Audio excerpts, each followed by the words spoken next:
public really have the stomach to roll back those services and the associated costs and the associated taxes that they're all connected.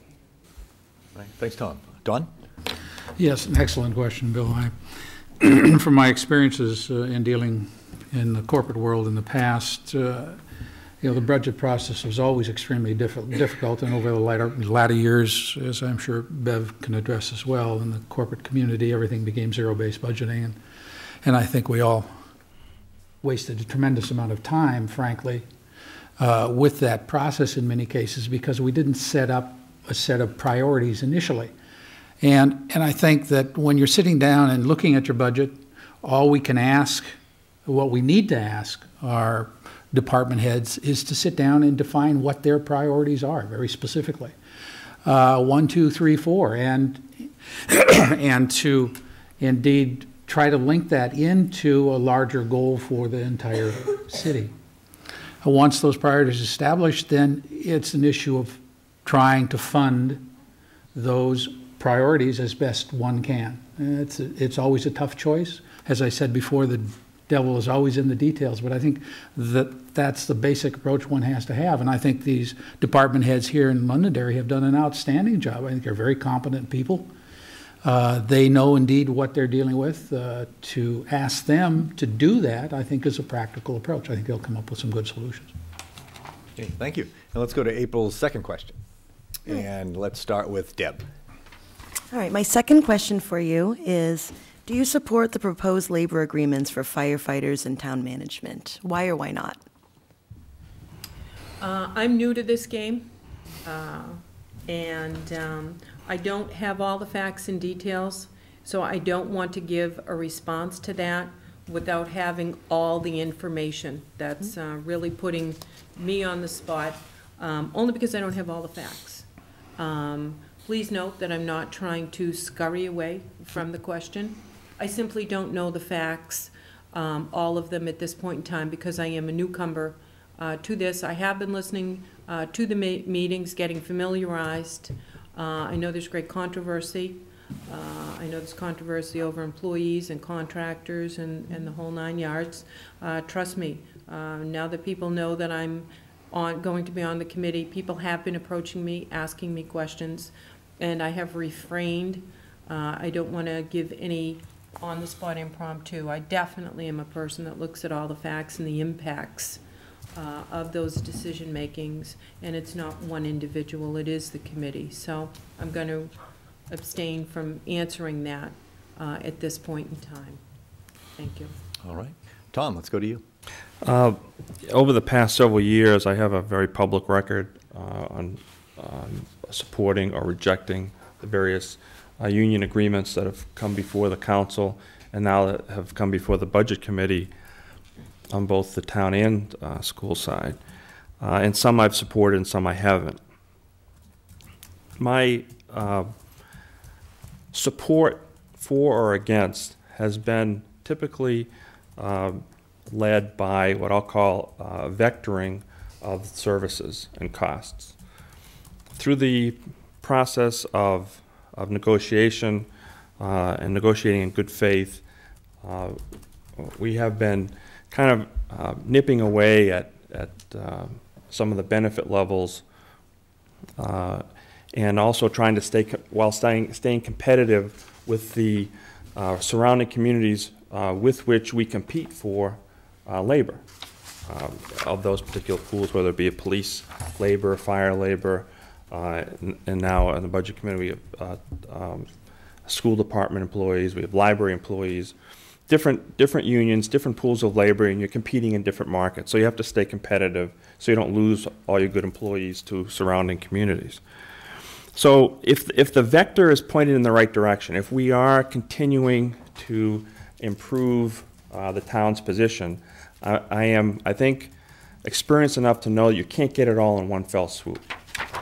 The union won't agree to it. It'll be a position of stalemate, and it won't be good for the labor unit nor the community. And that's more, I think, pandering to the voters when you hear candidates talk like that. And I also, as a elected official, I don't think it's appropriate for what I'll call union bashing, which I think we've seen from time to time. I don't think that's, I mean, we live in an environment where the public employees are unionized. Deal with it, accept it, get over it, and let's negotiate in good faith. Thank you. Don? Yes, and again, a very good question. I'll tend to align with Deb on this situation, my apologies.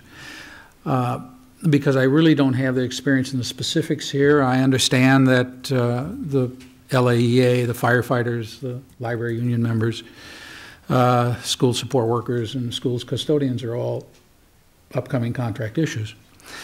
And I also understand that by nature, the contracts can be extremely contentious. And I think it's really an issue of being oriented to, as Mr. Dolan said, you know, being very upfront and being very forthright in the negotiations to ensure that there's no, shall we say, hidden agendas that dominate. Egos get in the way of reality in the situation. And I think, you know, on the one hand, employees have to realize that, or our employers in this case have to realize that you know, people need a living wage, and they also need an adequate safety net when things go wrong. On the flip side of that, employees also, I think they realize, and to be quite candid, that we're not living in a perfect world, and they're not going to get all their wants and desires. And so I think it's really important to be very forthright and define exactly what the circumstances are up front, so people aren't lost in some fantasy land of what might be possible. You know, it's not something that people are going to get rich at, sort of thing. Thank you, Don. Mark? April, thanks for your question. As a current town councilor, I'm the only councilor that voted to support the library employees agreement. I am also in favor of the firefighters contract, school support staff, custodians, and mid-management for town. I think, as has been echoed by some of the other candidates, collective bargaining process is exactly that. It can be lengthy, it can be deliberate, it requires patience and understanding and effective listening on both sides. And I think, not as familiar with the school side, but as a current town councilor, I think that there were concessions on both sides, both for the taxpayer and for the union members. And I think I can speak, having reviewed some of the particulars on the two school contracts, custodians and support staff, that in fact on support staff, if I'm not mistaken, there is no retroactivity. So they've gone a year without an increase. And I think, again, that speaks to the ability of both parties to be patient, to listen, and that it is in fact a give and take process.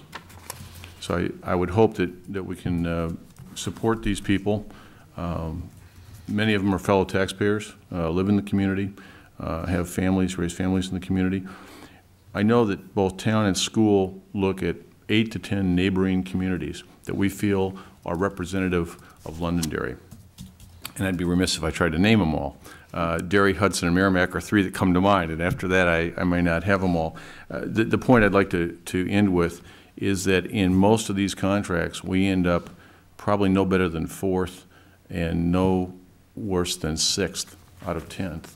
So, I mean, my message, I think, to fellow taxpayers is, you know, we're not paying a king's ransom here. You know, we're respectable. We want to be. We don't necessarily want by intent to be at the top of that pack, but we don't want to be at the bottom either and have retention issues or recruitment issues in attracting talented people to our schools district or to the town. Thank you. All right, our next question is from Trent, and let's start with Tom. Today we've heard a lot about town policies that drive costs and services that could be cut. So let's get it out in the open. What policies or services will you be looking at as a budget committee member? Okay, Trent, thank you. That's exactly what I've been talking about. The services that I've been referring to are those services that are generic to the three governments. I think I mentioned before HR. I didn't mention, but it includes IT, payroll, library management,